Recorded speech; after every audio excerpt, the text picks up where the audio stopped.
Hello people of YouTube, it's Deepak here, and welcome to DCS World 2.9.20 and Eagle Dynamics A-10C II Tank Killer Module. Welcome to Tutorial 15, Defensive Systems. The A-10C II has a variety of defensive systems. You can carry ECM pods, as you can see here in this example, both the ALQ-131 and the ALQ-184, which are, for our purposes, functionally identical. The 184 also comes in long and short variants. Here you can see the short variant on the aircraft.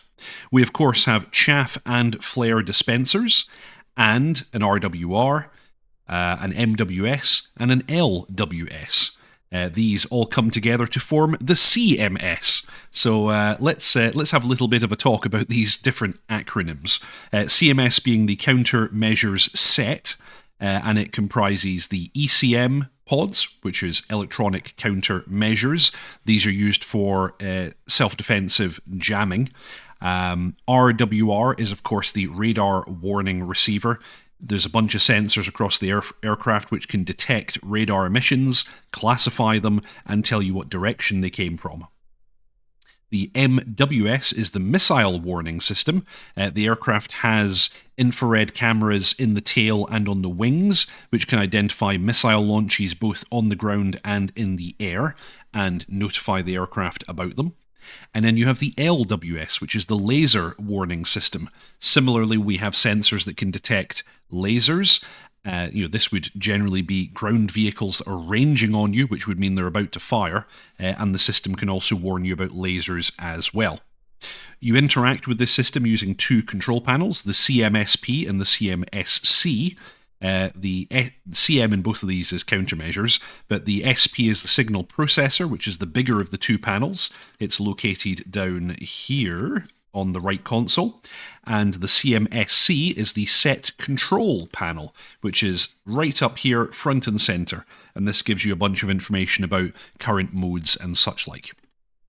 So what we're going to do, we're going to power up the aircraft in a very minimal way, just so we can look over the functionality of these two displays, and then we'll get in the air. So I'm going to ask the ground crew to attach ground power, and let's see what we get. Copy.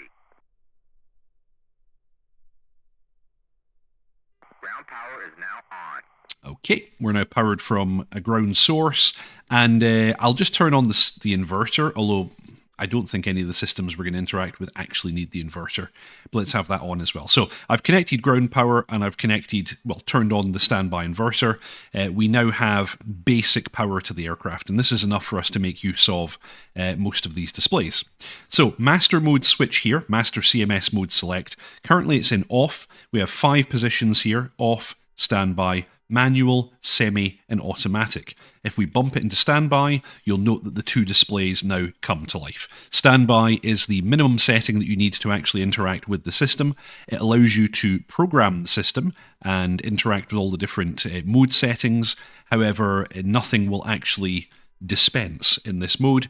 To actually dispense countermeasures or make use of the jammer, you have to be in manual, semi, or automatic modes. Let's quickly talk about the difference between these different modes.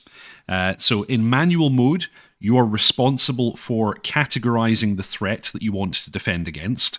So this would mean selecting the jammer profile and selecting the chaff and flare dispenser program that you want to use. And you're also in charge of manually operating the jammer or dispensing chaff and flares. In semi-automatic mode, the determination of the profile that should be used is done automatically. However, you need to consent for the jammer to emit, and you also need to manually start or stop the selected program. But the system will choose the correct program for you. In automatic mode, everything is fully automated. The correct program will be selected, and dispensing will happen automatically, and the jammer will operate automatically. So if you need to be totally hands-off for whatever reason, you can put the system into automatic mode, and it will do everything for you. In that mode, you may find that you dispense your chaff and flares quite quickly. However, in the A10, you do carry rather a lot of them. You can see here the default loadout, we have 240 flares and 240 chaff. We can, of course, change the mix of these. Like you could go for a maximum of 480 flares if you think you're really just going to have infrared threats. Or you could, again, 480 chaff. You can scale this pretty much any way you would like. Default loadout is a half and half. So that's what you're going to have normally. Now you'll notice that the systems are all indicating off right now. We have powered the CMS, but none of the other systems are actually powered. You'll see that we have these system switches down here, and these are 3-position switches. Although the bottom position is off, the middle position is on, and they have a momentary position forwards for menu, although only the RWR and the dispensers have a menu position. Jammer and MWS don't implement a menu position. So note, as I move, if I right-click on dispenser and move it to on, you'll now see that the chaff and flare window becomes live. We'll talk about what these displays actually mean. The system then also confirms to us how many chaff we have, how many flares we have, how many other decoys we have. The system actually doesn't support anything else, so that will always say 0. And the currently selected program. We're currently in program A. So that's that one on. RWR can now come on as well. You now see that it shows us MWS off, jammer off, RWR is ready. Momentarily, whenever you change one of these power switches, it gives you a status here momentarily. So RWR is ready, dispensers are ready. You'll notice the RWR display here has now come live, and that indicates that it's ready to use. This ticking up and down shows us the system is operating normally, and the dot in the center also confirms that. If for any reason the RWR fails, there'll be an F in the middle of the display. We can now turn on the jammer, and you'll now see that the jammer displays standby and the currently selected profile, which is air. And then MWS going to on just displays active in the CMSC window up at the top here. So that's all the systems powered on in a very minimal fashion. We're in standby. That's confirmed in this display here as well. In between the chaff and flare counters, you'll see there's an X with an underline. If we move it to manual, it will show an M. If we move it to semi, it will be an S, and auto gives us an A. There's also a line underneath that indication on the display right now that confirms that we have weight on wheels, and so release is actually inhibited.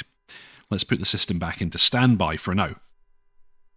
So let's continue looking at the CMSP, the signal processor panel down here. We can also control what program we have. So by default, we see chaff and flares and what program we have. The next rocker can be moved up and down to go through the different programs. And if we want to see what the program is or change its settings, we can bump the dispenser power switch up momentarily into menu, and we then get the programming menu for, in this case, program A.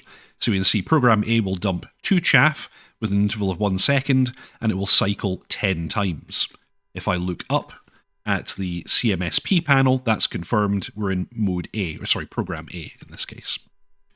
So we could hit return and go back to the main menu. We could go to program B and again bump it into menu. This one is 4 chaff, half a second interval, again cycling 10 times. Oops, didn't mean to do that. Program C, that's 4 flares, 0.2 of an interval, 5 cycles, etc. If we wanted to change any of these programs, let's say I want to change program C, again, I bump it into menu, and then I can click any of these program value set buttons underneath the value I want to change. So let's say we wanted to change this flares dispense in the program. I can select it, you see it's now flashing, and the next rocker up and down will now change these values, and I can press the option, oh actually sorry, I hit return in fact. So I'm now going to do 2 flares with a 0.2. Let's say I want to change the interval as well, let's make it a little bit longer, and then hit return, and we'll also change the cycles here. Let's say I only want 2 cycles. That's program C done. I can now hit return, and it will take me back to the main menu. Similarly, the RWR has a menu position implemented, however that just puts the RWR into self-test. If I hold the switch up into menu, as long as I hold it up, I have self-test. It confirms that lamps are on and audio is on. And that's everything that we can do there. Jammer and MWS have no menu position. Their switches don't do anything. We can only power them off or on with these switches. We have a Jetson switch If I move that switch up, it will dump all chaff and flares immediately. This is like an emergency switch in the event that you have an onboard fire or a fuel leak or something like that, and you want to basically make the aircraft inert. You can dump everything. Brightness control here just controls the brightness of this display. That's going to be useful in nighttime operations. And then that's it. That's everything that we can do on the CMSP. The CMSC has some additional functions if we focus down on that. The push button beside the jammer allows us to cycle the profile that we're currently in. Air is for jamming, funnily enough, airborne radars. SAM1 is for old radars. This is primarily SA3, SA6, and SA8. SAM2 profile is modern radars. That's S26, SA16, SA11, SA10, and SA15. Probably some other associated systems, but yeah, more modern ones. We have AAA, so this is of course radar-guided gun systems, ground-based, and then back to air again. And then the standby, that can be, if we're in manual mode, which actually we're not right now, let's put the aircraft into manual. In manual mode, you have the CMS switch on your stick. It has up, down, left, and right, which have various functions we'll go into in a moment. But if you depress the CMS, it also has a Z function. I'm going to do that now. You'll see that it goes into operate mode for the jammer. So in manual mode, that enables the jammer. In semi-active mode, that is the consent mode for the jammer. So the jammer might indicate that it would like to go live, and you depress CMS to actually make it go live. If I depress CMS again, interesting. There we go. It's actually a kind of longer press. So a longer press of CMS, the jammer will go back into standby. We can do that on the ground, but the dispensers are inhibited when we're on the ground. MWS push button does nothing. We then have brightness controls just for this panel. We have audio control, which is for the RWR audio. We have the missile launch warning light. This will flash red whenever the RWR detects that a radar-based system is supporting a missile launch, or alternatively, it will also flash in the event the missile warning system has detected the heat plume of a missile launch.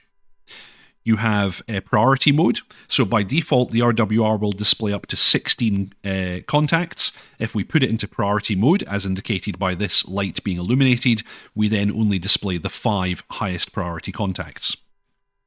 Separation will momentarily separate out the symbols if a bunch of them are too close together. And unknown will enable or disable the display of unknown contacts. The light will come on if there are unknown contacts which are not currently displayed on the display. We then also have a brightness control for the RWR itself at the top left here. The RWR display is an azimuth over, I don't know if it's really range exactly, it's more kind of priority. So stuff that's displayed really far out is less important. As stuff moves further and further in towards your aircraft, which is represented by the center here, it's basically coming higher and higher priority. Symbols will be displayed, which will identify the type of radar. Usually it's going to be a number for SA, different SA systems. Aircraft will have a little aircraft caret symbol above the number. So for example, 29 with a little caret over the top would be a MiG-29 or an Su-27, the same radar type. If the symbol is just displayed without any additional symbology, then it's in search mode. If there's a circle around the symbol, it's locked you up, it is tracking you. And if that circle starts to flash, you've been launched on by that system. That will usually be accompanied by a tone and a flashing ML light. Missiles detected by the missile warning system will display an M symbol with a circle around them. Lasing emitters, or laser emitters, will display an L, and that will just be displayed in the azimuth. It will be around the outside. So yeah, you've got radars, missiles, and laser emitters that can be displayed on this display. And those are all the basics of these controls. What we're going to do now is we're going to get in the air and demonstrate what this looks like in use. Okay, you rejoin me, and now we're in the air. I have the aircraft paused so we can get ready to demonstrate everything. I'm going to do the first pass Oh, I said something wrong, it would seem. So in the first half of the video, I said that the line underneath the mode meant that we had weight on wheels. That's actually not the case. Apologies for that. In any case, we're currently in semi-automatic mode, and we're defaulting to air profile for the jammer and program A. You can see here that we already have a contact on the RWR. We have some additional symbology as well. So let me go over this very quickly. So this is an E3. Now, something worth noting is the RWR does not differentiate between friend or foe, so you need to know emitter types that are used by your side or by the enemy. In this case, I happen to know the E3 is a friendly AWACS aircraft. We know that it's an aircraft because it has this chevron above it. E3 is the identifier, which just happens to be the exact aircraft type. The diamond means that it's currently the highest priority threat on the RWR. However, it is the only threat on the RWR right now, so that's not surprising. The half circle across the top indicates that it's the most recently detected threat. So let's continue. Let's unpause and continue inbound, and an additional symbol should appear momentarily. We'll also hear the new threat. There you go, the beep, beep, beep, beep, beep. That's the new threat tone. And then in the background, just after that, you would have heard, hard to describe sound, but it's a sound specific to that emitter. So here we're seeing 15. That means an SA-15. This is a surface site. There's no chevron on it. It has a diamond, because at the present time it is the highest priority emitter. And it has a semicircle, because it's the most recently detected emitter. Let's continue. So you can hear that kind of chattering sound from it. That means it's in search mode. You see that it's moving inwards. We have the azimuth, so we know what direction the emitter is in, and it's moving in priority inwards. Once it gets within this circle, we consider that to be lethal range. It might engage us at that point. So we're going to listen for a change in audio when it starts actually tracking us. Right now it's simply in search mode. We're going to continue inbound. You'll also note the jammer profile and the dispenser program will change because we're in semi-automatic. As soon as the system locks us up, the aircraft will determine what programs and profiles should be used.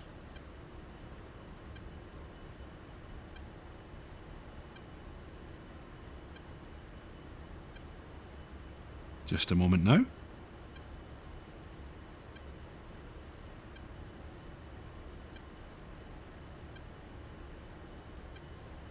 We can also adjust that audio there.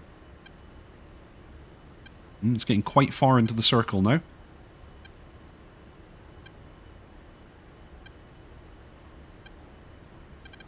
There we go. So I'm just going to pause it there. You heard that we got continuous audio. We're now getting a dig dig dig dig dig dig kind of sound. That's us now being tracked. Now, if this was not the priority, we would get a circle around it. But because it already has the diamond, it doesn't actually show a full circle all the way around it. You'll notice the jammer has switched to profile SAM2. That is the correct profile for this type of radar. And you'll also notice that our dispensers, it's selected program Bravo, which is a chaff program. As this is a radar threat, that's the correct thing to do. Let's continue and see what happens next. So continuous audio.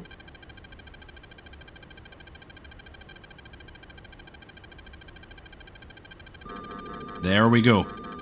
Okay, so note there's now not the top half because we still have the top half of the circle showing that it's the most recent threat, but the bottom half is flashing. That indicates that this site is supporting a missile launch. You'll also see that the MWS indicates launch. We have an M symbol with a circle. That means that's where the missile launch was detected. And we have a flashing ML signal. We're continuing to get the continuous audio as well. You'll notice a second missile has now been detected by the MWS, and if I look down at the site, yes indeed, we in fact have 2 missiles inbound. Let's unpause and we'll continue to see what happens. We have the audio again, and the audio again, and that's an impact. Warning, autopilot. We are hit. In fact, we're very badly hit. So yes, aircraft's in a bad shape. We took a hit there.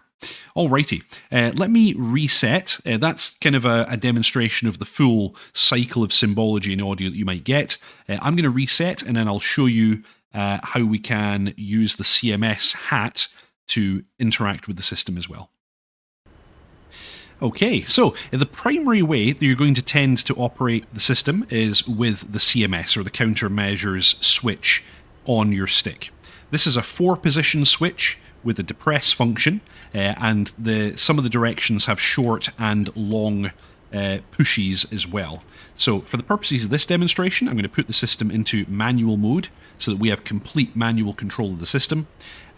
We currently have program A selected, so program A is 2 chaff with a 1 second interval and then 10 cycles. So that's quite a long program. That's the kind of thing you might use entering or exiting an area where you know there are radar guided systems. Let's pop it into this one. This is also a kind of long one. 4 flares, 0.2 of an interval, 5 cycles. This is one that you would probably use if you thought there were man pads in the area at you're flying in at low level and you might actually be engaged by an infrared system. So if we push the CMS up long, let me do that just now, and release, you'll see that it increments the program.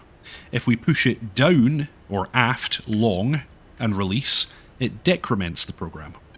If I was to push forward short, I would get a single flare. Let's demonstrate that. Forward on the CMS once, I get 1 flare.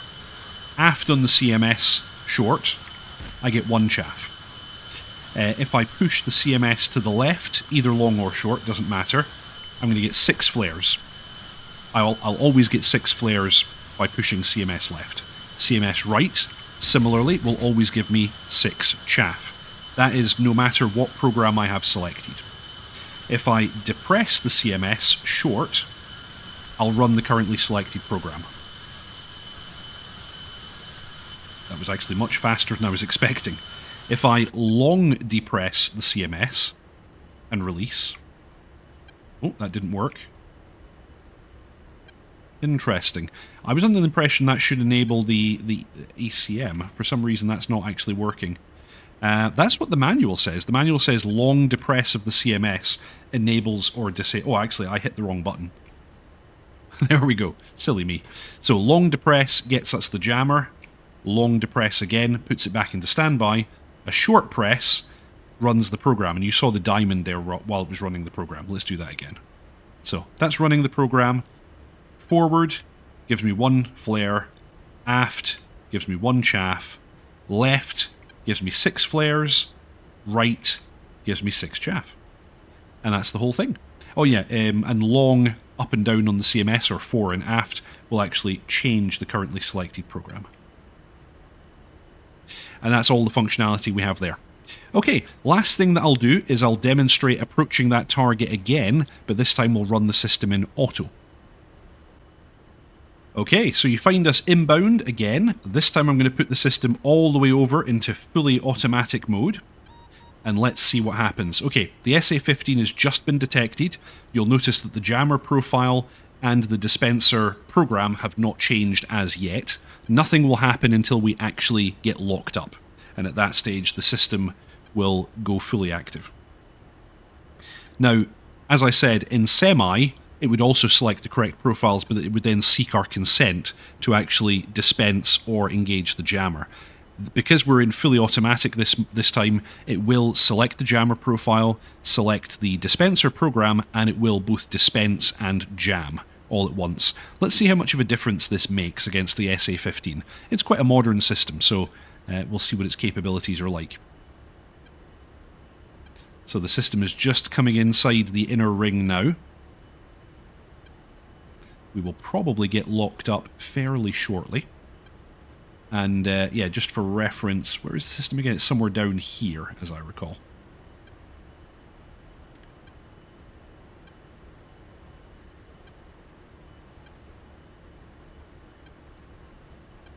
Okay, symbol is fully inside the circle now.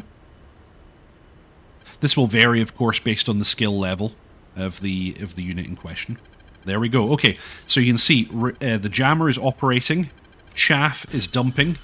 Actually, very, very quickly. So we're jamming, we're chaffing. And you can see, even though we're carrying a huge amount of chaff, because we continue to be locked up, it will just continually dispense. That's a missile launch.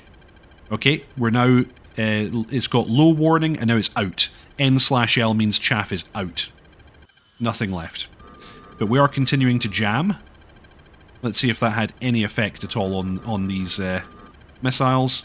No, second missile hit us again. So the end result was actually kind of the same. It was kind of the same, but it probably would have allowed us to get a little bit closer into the system if I'd actually employed some defensive maneuvers. The result would have probably been better as well. There's another... Oh, okay, we're dead now. That was another missile launch there as well. The system was continuing to jam as well. Now, SA-15 is quite a modern system. We were kind of high and slow. You know, there are ways in which we could have improved that for sure. But that's the basics of the operation of the system in fully automatic mode. In semi mode, you would have had to have done a long depress on CMS to actually turn the jammer on, but the profile would have been selected for you, and a short depress of the CMS would have dispensed the selected program. If I was doing it in semi, I would have probably waited until the missiles were closer and then actually manually triggered the program. Okay, I hope you all enjoyed that. Fly safe, and I'll see you next time.